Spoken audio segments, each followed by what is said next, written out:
Nam Vyatate Shilimukhaihi Tatharibhirna Vyatate Shilimukhaihi Tatharibhirna Vyatate Shilimukhaihi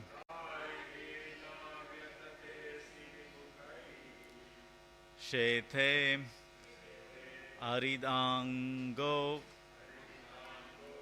Hrudayena Duyatha Shete Aridhathango Hrudayena Duyatha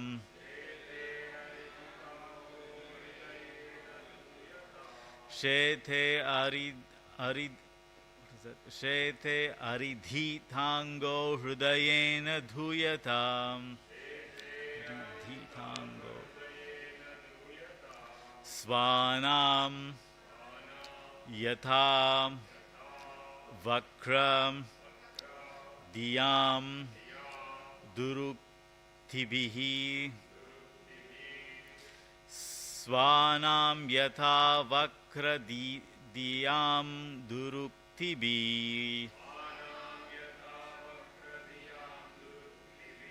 Svanam Yatha Vakra Diyam Duruktibi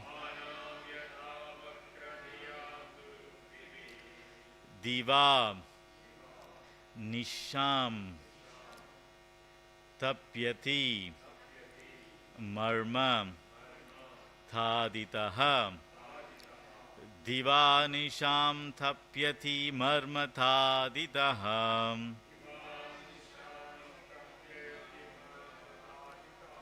Divanisham Tapyati Marma Thaditaha Tatharibhirna Vyatate Shilimukhaihi Sheto Aridhitango Hrudayena Duyatha Svanam Yatha Vakra Diyam Duruktibi Divanisham Tapyati Marma Thaditaha Tataribhirna Vyadate Shilimukhaihi Shete Ardithango Hrudayena Duyatha Svanam Yata Vakra Diyam Duruktibir Divanisham Tapyati Marma Thaditaha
Taribhirna Vyadata Shilimukhaihi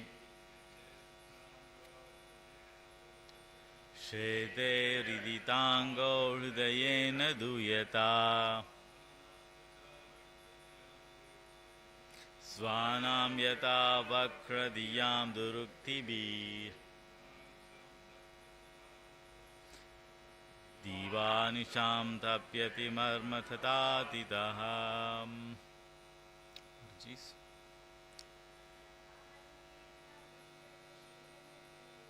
Tadapi na vyathate shili mukhaihi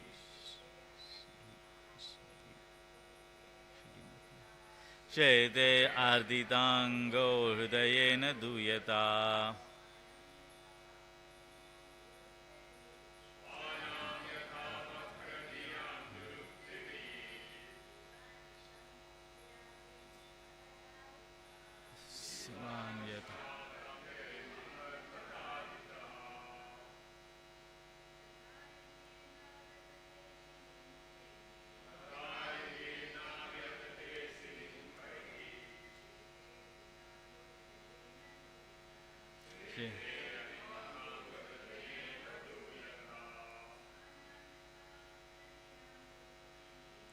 Svanam yata vak yutvi Divanisham tapyati marmataditaha tatham. So, aribihi, enemy, na, not, vyatate, is hurt, shili mukaihi, by the arrows, shete, rest, ariditam, aggrieved, anga, a part, hridayena, by the heart, duyatam, grieving, swanam, of relatives, yatha, as, vakradiyam, deceitful, duruktibihi, by harsh words, divanisham, day and night, tapyati, suffers, marmataditaha, one whose feelings are hurt. Translation and purport by His Divine Grace A.C. Bhaktivedanta Swami Srila Prabhupada Ki Jai. Lord Shiva continued, if one is hurt by the arrows of an enemy, one is not as aggrieved as when cut by the unkind words of a relative. For such grief continues to rend one's heart day and night. Please repeat after me. Lord Shiva continued, if one is hurt by the arrows of an enemy, one is not as aggrieved as when cut by the unkind words of a relative. For such grief continues to rend one's heart day and night. Purport: Shati might have concluded that she would take the risk of going to her father's house, and even if her father spoke unkindly against her, she would be tolerant. As a son sometimes tolerates the reproaches of his parents, but Lord Shiva reminded her that she would not be able to tolerate such unkind words because natural psychology dictates that although one can suffer harm from an enemy and not mind so much because pain inflicted by an enemy is natural, when one is hurt by the strong words of a relative, one suffers the effects continually, day and night, and sometimes the injury becomes so intolerable that one can commit suicide. Om Ajnanatimirandasya Gyananjana Salakaya Shakshurunmilitamena Tasmai Shri Gurave Namaha. Shri Chaitanya Manobhishtam Stapitam Yena Bhutale Swayam Rupakadamayam Tadati Swapadantikam Vandeham Shri Guru Shri Yudapadakamalam Shri Gurun Vaishnavamscha Shri Rupam Sakrajadam Sahagana Raghunathanvitam Tamsa Jivam Sadvaitam Savadutam Parijana Saitam Shri Krishna Chaitanya Devam Shri Radha Krishna Padan Sahagana Lalita Shri Vishakanvitam Scha Nama Om Vishnu Padaya Krishna Prishtaya Bhutale Srimate Bhaktivedanta Swami Iti Namine Namaste Saraswati Deve Gauravani Pracharine Nirvisesha Shunyavadi Pashatya Desha Tarine Vancha Kalpatarubhyasha Kripa Sindhibhya Evacha Patitanam Pavanebhyo Vaishnavebhyo Namo Namaha Jai Shri Krishna Chaitanya Prabhu Nityananda Shri Advaita Gadadhara Shivasadi Gaura Bhaktavinda Hare Krishna Krishna Krishna Hare Hare Hare Rama, Rama Rama, Hare Hare. I was born in the darkness of ignorance. My spiritual master opened my eyes with the torch of knowledge. Offer my respectful obeisances unto him. Tavivasmi, na jivami tavaivina. Iti vigya devitam, naimam saranandikam mukam karoti vatsalam pangoling vaitega. Yat kripatamaham vande Shri Guru, Shri Tinatharinam. Krishna Chaitanya Chandraya Namaha. Hare Krishna, welcome to this morning Bhagavatam class. Continuing the conversation between Lord Shiva and Lord Sati. Just to give a bit of a recap, Prajapati Daksha was performing sacrifices, and Shiva happened to be in that arena. Not really understanding the position of Shiva, Prajapati Daksha got offended because Shiva would not stand up when Daksha showed up to the arena, and he started insulting Daksha and not tolerating the insults of Daksha. Lord Shiva's associates, the Bhutaganas, started counter-cursing Daksha. So this cursing, mutual cursing between two parties was going on, and Shiva, being a gentleman, did not tolerate this. He was not offended, but he did not tolerate this. So he just walked off the arena. And this feud kind of continued and snowballed, and Daksha grew more powerful, and his pride kept increasing, especially when Brahma instated him as the chief of the Prajapatis, or chief of the progenitors. And out of pride, he started performing many more yagyas just to showcase his opulence. And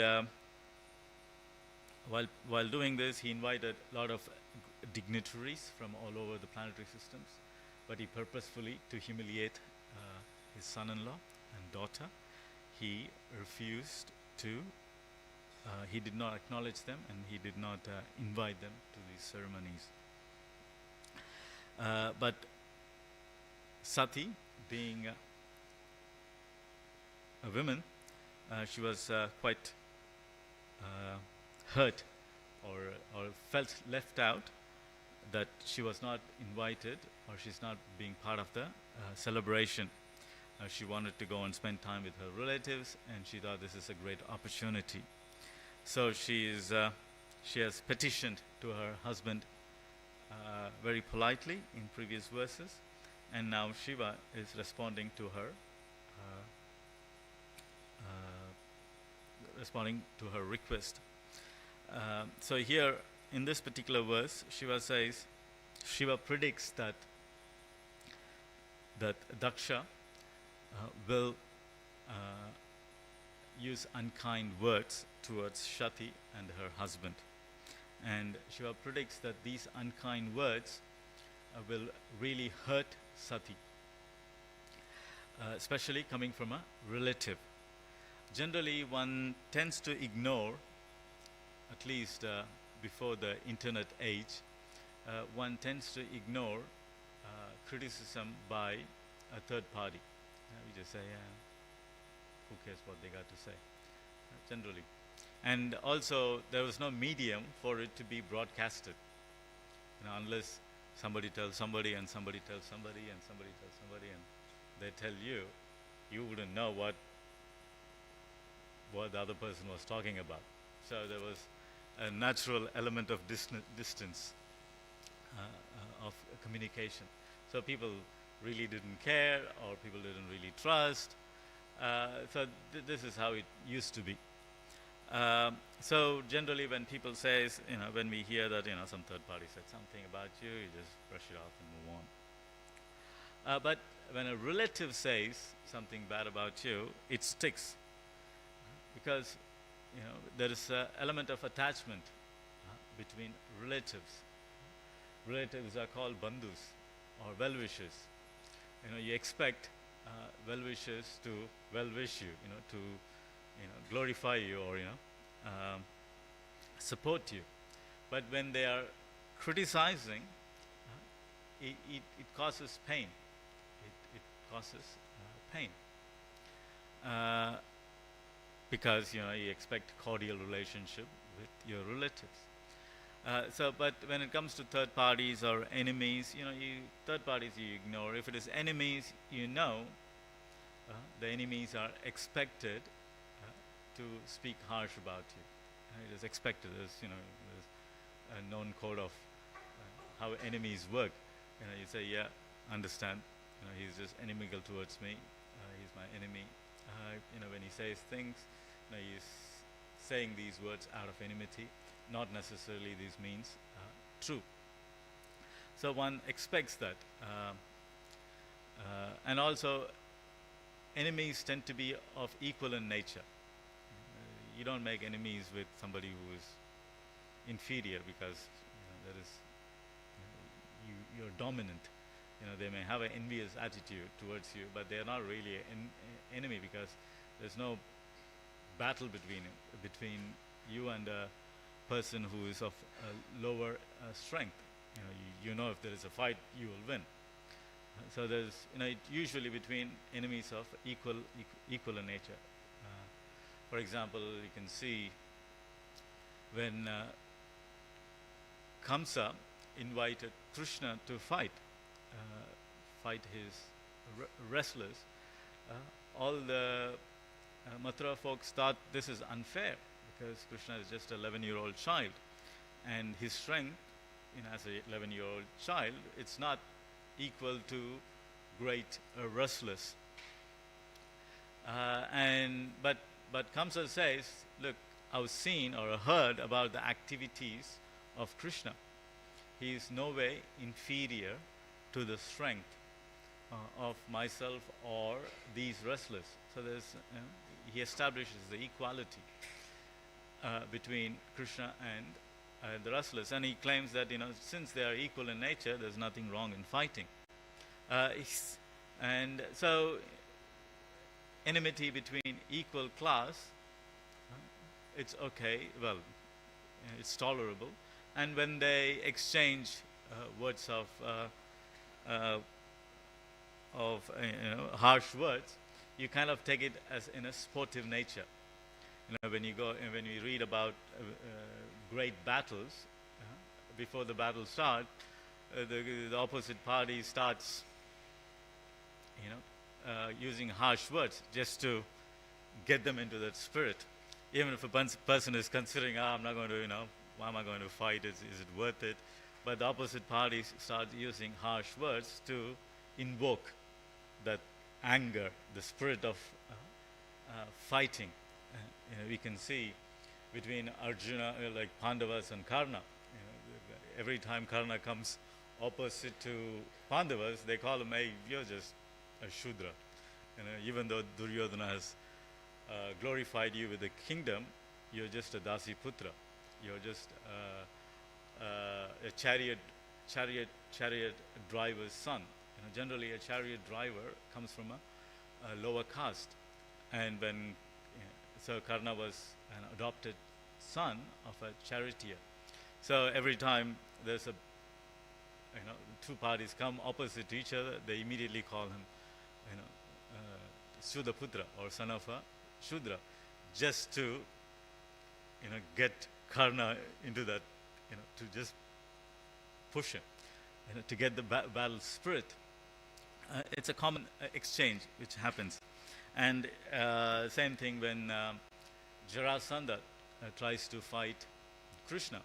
And he says, look, you're just a cowherd boy. You're just a cowherd boy. Just because you usurped my son-in-law Kamsa's kingdom doesn't make you a qualified opponent of me. He always calls him a gwala, a cowherd boy. Cowherd men are not generally Kshatriyas. They are Vaishya class, and they're not really battle qualified. So every time an opportunity comes, Jarasandha says, speaks ill of Krishna.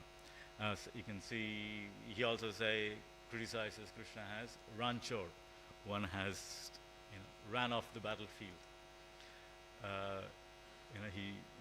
So he brings it up all the time when these two parties come in front of each other. Shishupal does the same thing.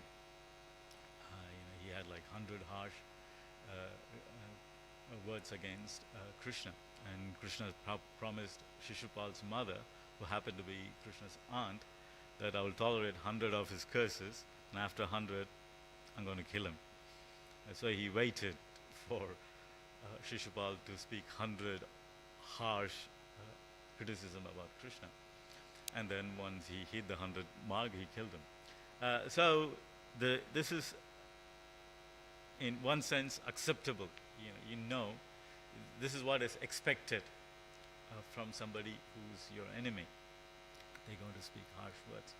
But when these harsh words are spoken by relatives, it becomes very painful. It becomes very painful. Relatives or subjects who are very close to you, it becomes very hurtful. For example, you can see in the pastime of Lord Ramachandra, when he was, after winning the battle with Ravana, when he was coronated as the king, and as a king's duty, he goes in disguise to understand the mood of his citizens, the well-beings of the citizen. And there he hears one of his subjects speaking to his wife that I'm not going to tolerate, I'm not like Ram, that he tolerated Sita being in somebody's house for so long. I'm not going to tolerate if you're just going to go, if you're just not going to be in my house, or if you just go, whatever. And when Ram heard it, he took it serious, and he banished Sita to Valmiki's ashram.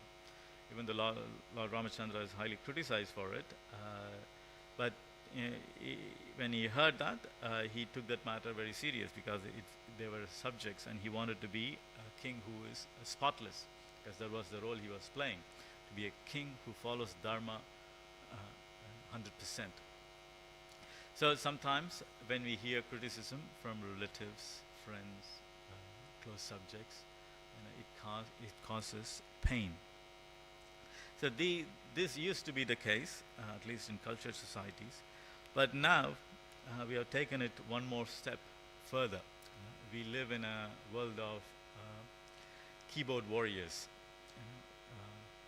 Everybody has an opinion, and everybody wants to broadcast that opinion to the rest of the world. Doesn't matter if the person speaking has any real knowledge of the topic they are talking about, but everyone has a view. Like you can go out on the street and just talk to anyone and then just say the word Trump, and you will see extreme reaction. Either people absolutely love this person or absolutely hate this person. Hatred, or extreme support. And we live in Australia, which is miles and miles away from the U.S. Trump, I'm just using as an example. Trump is not a politician of this country; he's a politician of a different country. And this particular individual, we talk to on the street, might have, we can assume that their knowledge about this Trump is minimal, because we actually don't know. What happens, what politics happens, who's right, who's wrong. We are no way an individual is no way is has the capacity to really ascertain a, you know, a person based on very limited knowledge and jump into a conclusion of extreme hate or extreme support. It's unreasonable. You can extrapolate that to democracy. We go and choose these politicians. We have hardly any knowledge of these people. But we jump on this idea that we know something, and since it's our idea, we really, fight for it and, elect, and then we get disappointed. So what I'm getting at is, lately, people started having opinions, strong opinions, in spite of their qualification, in spite of their real knowledge. And they want to broadcast this information. They are addicted to broadcasting this information. And we are also have conditioned ourselves to listen to these criticisms.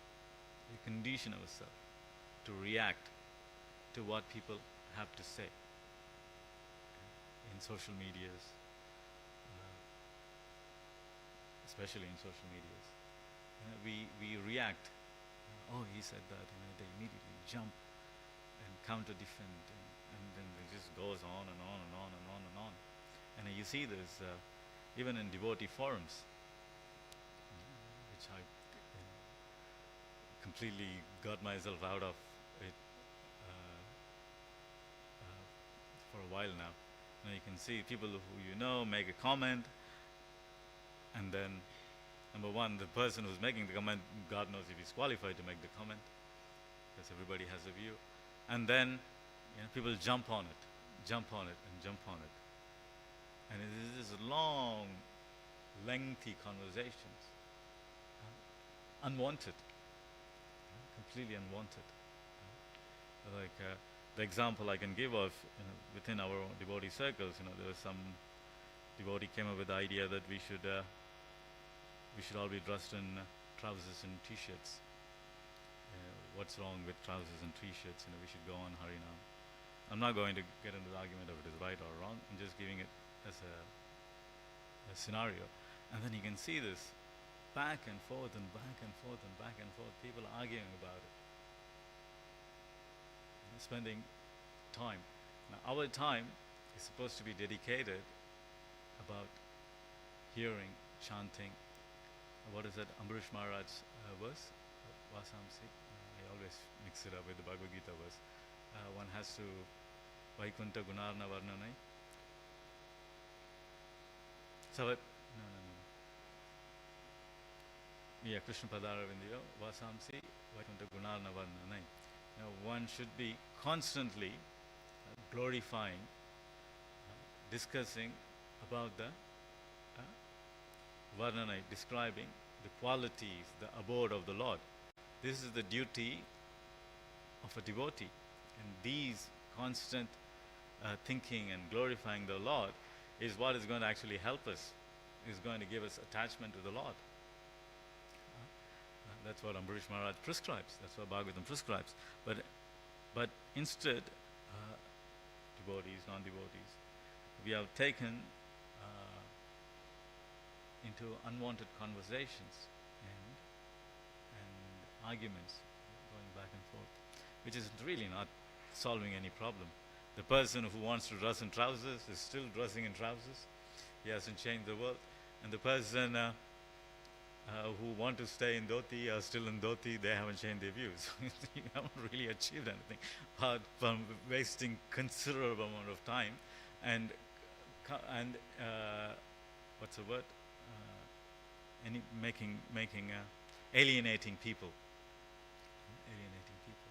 The devotee community should be conducive, very supportive to each other. But because of these arguments, all it resulted is unwanted enmity. Unwanted enmity. So, yeah, this has become a very prevalent thing in our society, that we tend to comment on things which are not qualified, and we take things which are personal and stop wasting our time. So here Prabhupada says, the psychology, especially if it comes from a relative, now it's extended to everyone and anyone and everyone, is quite hurtful. People used to say, pen is mightier than the sword. Now the keyboard is mightier than the sword. Everybody, hurts everyone, and you can see online bullying, people committing suicide, children committing suicide. These are, you can say, oh, Prabhupada has just written how truth are there to these things, but we can actually see these things. Cyberbullying, people, children kill themselves because of somebody said something about how they look, or how skinny they are, or how fat they are. These are relatively very insignificant, because children go through different phases. Sometimes when they're young, they tend to have more, they tend to be more round, and then as they hit the teenager life, they become skinny, they become a bit lanky, and then adulthood, the body changes. These are all temporary things. Even from a mundane point of view, it's very natural. There's nothing wrong about it. But because of the social media, everybody on Facebooks and Twitters and Instagrams are constantly exposed to it, and people make all these comments, and people read it, take it personal, and commit suicide. And it's not like Prabhupada. What Prabhupada says is absolutely right. It's not just extrapolating or exaggerating it. It's something what we see day in and day out. So overall,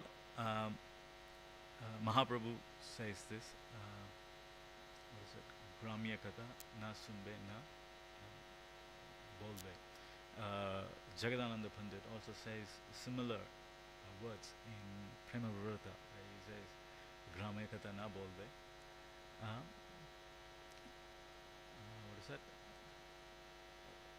Gramya Varta na kaibe. Don't speak. Don't hear Gramya Kata, and don't speak Gramya Kata. Gramya Kata means unwanted talk. Generally, Gramya Kata comes from the word village talk, village gossip. Mahaprabhu forbids for devotees to be involved in Gramya Kata. Same thing in Jagadananda Pandit. Jagadananda Pandit, at least he says that for renunciates. He says Vairagi Gramya Kata Nashunbe. He says for Vairagis, for people who have taken renunciation, it is forbidden to listen to Gramya Kata. So Gramya Katha is not just limited to village gossip or gossip between husband and wife, but it is also, Prabhupada extrapolates it to newspapers, in his time newspapers. He always criticized about newspapers, how they're killing valuable trees just to make few dollars, a few rupees, and print all these bundles of newspapers filled completely with Gramya Katha. Gramya Katha. And now that has mutated into social media.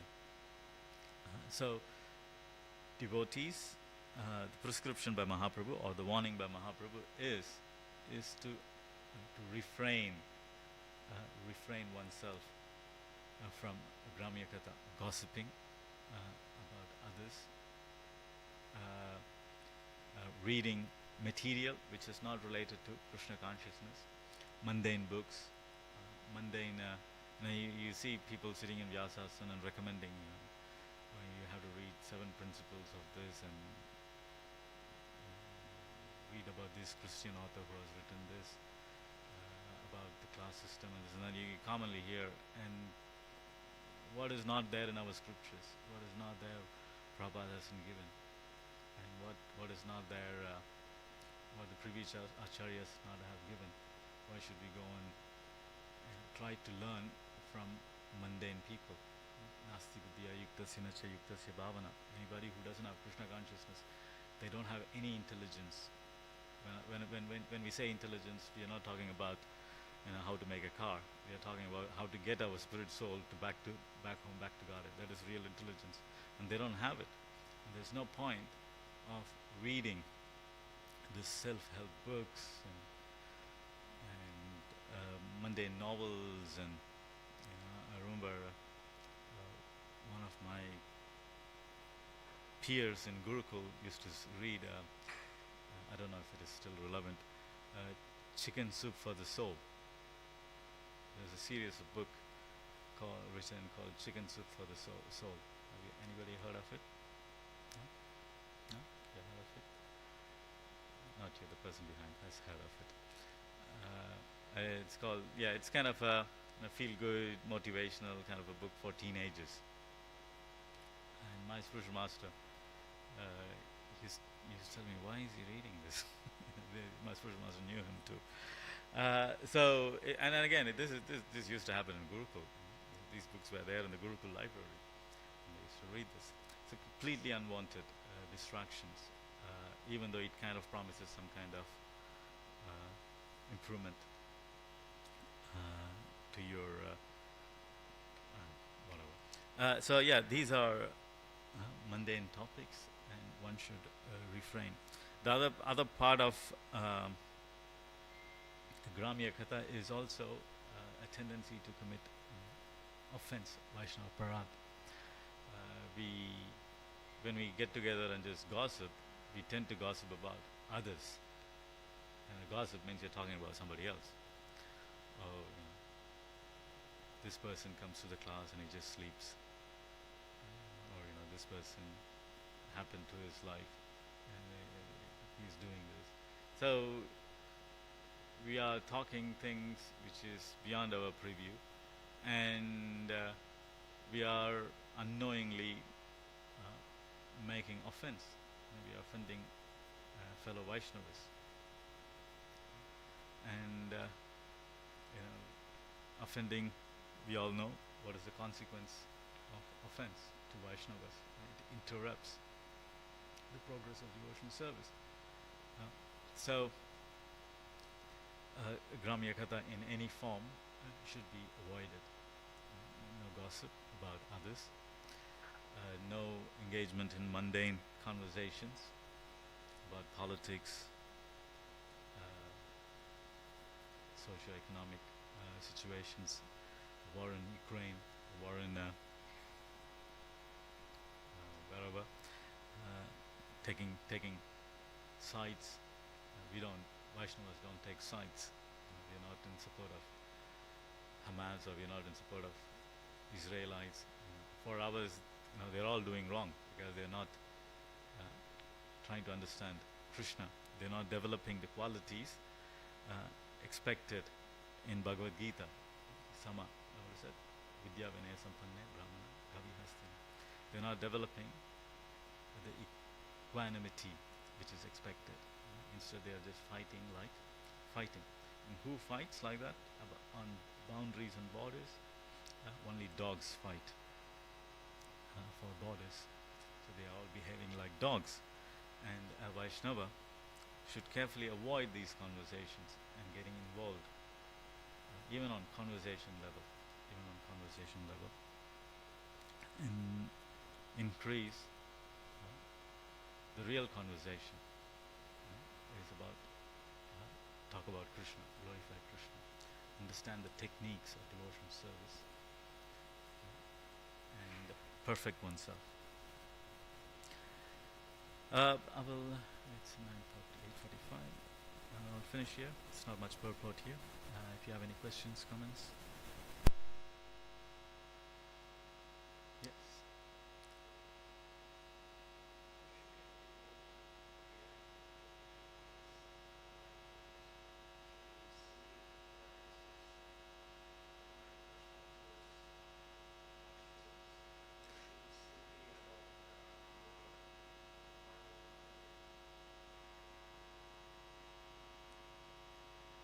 You answered the question. what Mahaprabhu wants, to tolerate. Because it's karma or not karma, we don't know. Because living in the material world, we are affected by constantly by three kinds of miseries: Adidaivic, Adhyatmic, Adibhautik. And one of them is harsh words or people mistreating you. We don't know the circumstances the other person is. Generally, people are mad nowadays, and we don't know their circumstances. They could have had a fight with their wife, or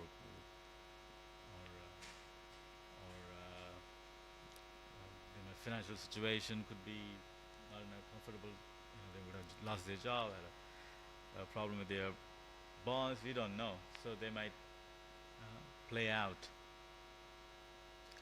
And one should not jump into judging or buying too much into it, and one should just tolerate. If they can't tolerate, do as Lord Shiva did. What did Shiva do? What did Shiva do, Ravi? Can't remember? He just got up and walked out. So, that's what devotees do. And of course, there is injunctions that we should not tolerate somebody speaking bad about spiritual master, acharyas. One should not tolerate. And the injunctions prescribed, it's not something viable. We can't go around cutting people's tongues anymore. If we have the capacity to counter-argue and establish, and if the opposite party is willing to hear, we try to establish the truth and correct them. With the opposite party, nowadays nobody really cares to want to know the truth. If they're just offensive, we just excuse ourselves. There's no point of, on the name of preaching, increasing their offense. We just say and move on, because we have better things to do. Okay. All right. Granth Srimad Bhagavatam ki jai, Shri Prabhupada ki jai. Vanchakalpatra Vishya Kripa Sindhu Vishya Patitanam Bhavani Vaishnavibhyo.